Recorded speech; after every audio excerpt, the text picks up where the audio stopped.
Hello students, আশা করি প্রত্যেকে ভালো রয়েছো। আমার চ্যানেলে তোমাদের প্রত্যেককে স্বাগত।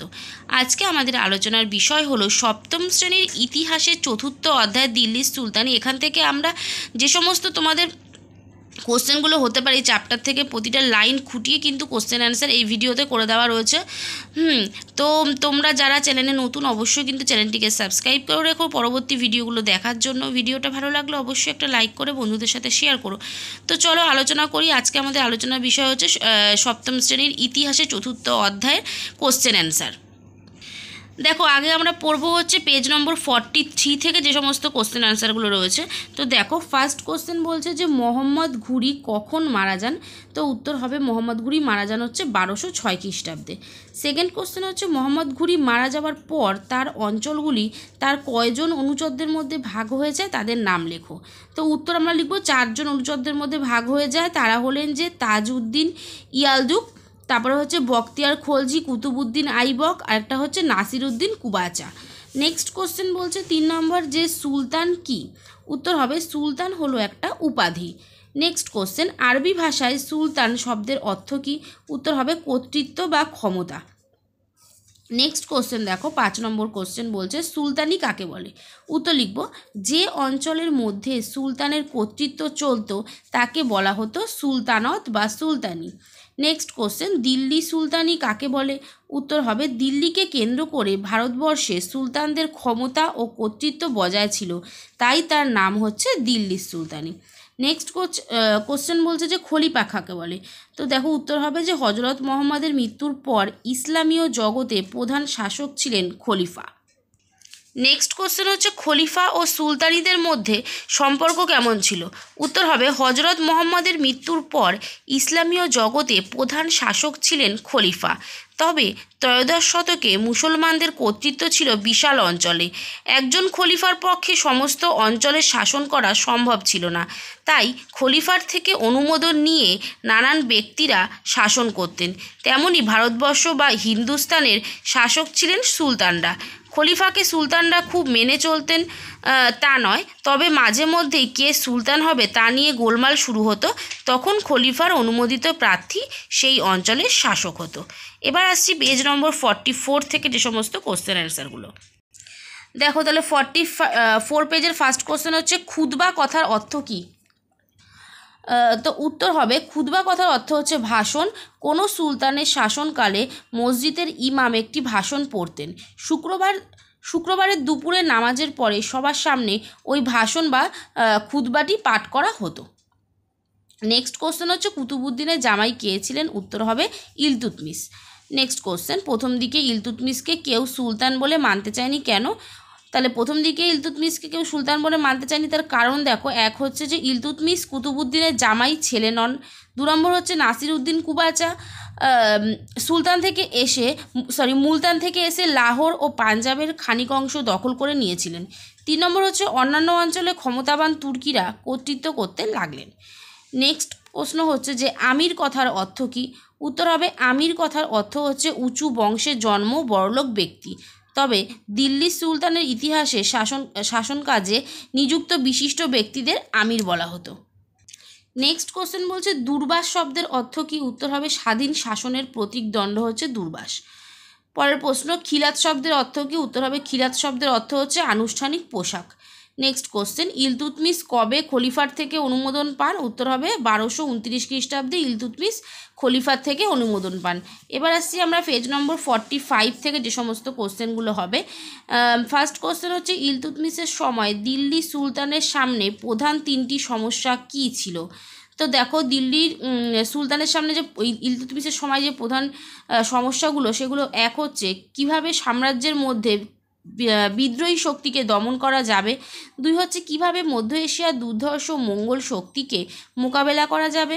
3 হচ্ছে কিভাবে সুলতানিতে একটি রাজবংশ তৈরি করা যাবে যাতে তার মৃত্যুর পরে তার উত্তরাধিকারী গোলমাল ছাড়াই সিংহাসনে বসতে পারে।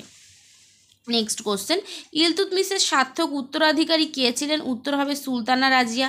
নেক্সট কোশ্চেন বলছে রাজিয়া নারী হলেও সুলতান উপাধি গ্রহণ করেছিলেন কেন। উত্তর লিখব আরবি ভাষায় সুলতানা শব্দের অর্থ হচ্ছে সুলতান শব্দের অর্থ হচ্ছে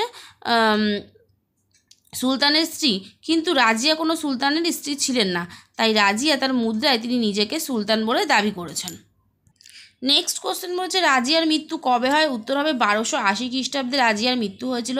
নেক্সট কোশ্চেন বলছে ইলতুৎমিশের ছেলের নাম কি? উত্তর হবে ইলতুৎমিশের ছেলে হচ্ছে নাসিরউদ্দিন মাহমুদ শাহ। পরের প্রশ্ন গিয়াসউদ্দিন বলবন কত খ্রিস্টাব্দে সুলতান হন? উত্তর হবে 1263 খ্রিস্টাব্দে গিয়াসউদ্দিন বলবন সুলতান হন। পরের প্রশ্ন তুর্কানি চিহলগানি কথার অর্থ কী? উত্তর হবে তুর্কান ই চিহলগানি কথার আক্ষরিক মানে 40 জন তুর্কি বা 40টি তুর্কি পরিবার। এরা খ্রিস্টীয় ত্রয়োদশ শতকে ক্ষমতাশালী হয়ে উঠেছিল। নেক্সট কোশ্চেন বন্দেগান ই চিহলগানি কথার অর্থ কী? উত্তর হবে বন্দেগান ই চিহলগানি কথার অর্থ হলো 40 জন বান্দা বা সেবক। এবার আসছি পেজ নম্বর 47 থেকে। ফার্স্ট কোশ্চেন হচ্ছে সিজদা ও পাইপস প্রথা কে চালু করেন? উত্তর হবে সিজদা ও পাইপস প্রথা চালু করেন হচ্ছে বলবন। নেক্সট কোশ্চেন সিজদা কি? এটা হবে যে সিজদার অর্থ সুলতানকে সাষ্টাঙ্গ প্রণাম করা। পাইপস কথার অর্থ কি? সুলতানের পদযুগল চুম্বন করাকে বলা হয় পাইপস। নেক্সট কোশ্চেন হচ্ছে গিয়াসউদ্দিন তুগলকের বড় ছেলের নাম কি? উত্তর হবে মোহাম্মদ বিন তুগলক।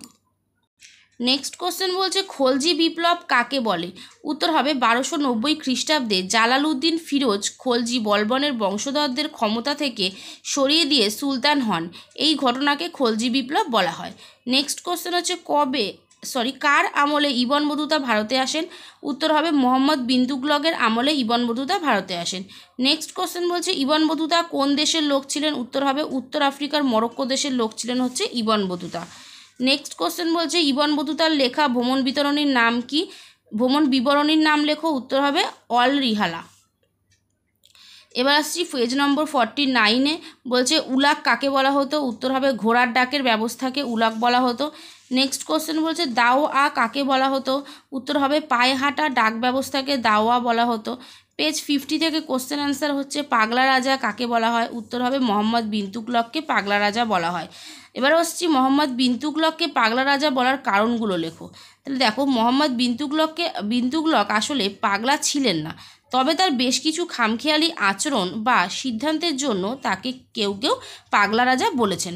যেমন এক হচ্ছে তিনি দিল্লি থেকে দৌলতাবাদে রাজধানী স্থানান্তরিত করেন। সুলতানের হুকুমে দিল্লি থেকে দৌলতাবাদে যাওয়ার সময় অনেক মানুষ প্রাণ হারান। কয়েক বছর পর আবার রাজধানী দিল্লিতে ফিরিয়ে আনেন। 2 নম্বর হচ্ছে সোনা রূপা মুদ্রার ঘাটতি মেটাতে তিনি তামার মুদ্রার প্রচলন করেন, তবে অনেকে তামার মুদ্রা জাল করে, তাই বাজার থেকে জাল মুদ্রা তুলে নিতে আবার রাজকোষ থেকে সোনা ও রূপার মুদ্রা ব্যয় করেন। নেক্সট হচ্ছে পয়েন্ট বাড়তি কর সংগ্রহ করার জন্য সুলতান দোয়াবা অঞ্চলের রাজস্ব বাড়িয়ে দেন। অনাবৃষ্টির ফলে সেখানে শস্যের ক্ষতি হলে প্রজারা বাড়তি কর দিতে না পেরে বিদ্রোহ করলে সুলতান বাড়তি কর মুকুব করে নষ্ট হওয়া ফসলের জন্য ক্ষতিপূরণ দেন। 4 নম্বর হচ্ছে মোহাম্মদ বিন তুগলক কয়েকজন অনভিজাত সাধারণ ব্যক্তিকে প্রশাসনে উঁচু পদে বসিয়েছিলেন। এদের মধ্যে একজন মদ তৈরি করতেন, একজন ছিলেন নাপিত, আরেকজন ছিলেন পাচক ও 2 জন ছিলেন মালি।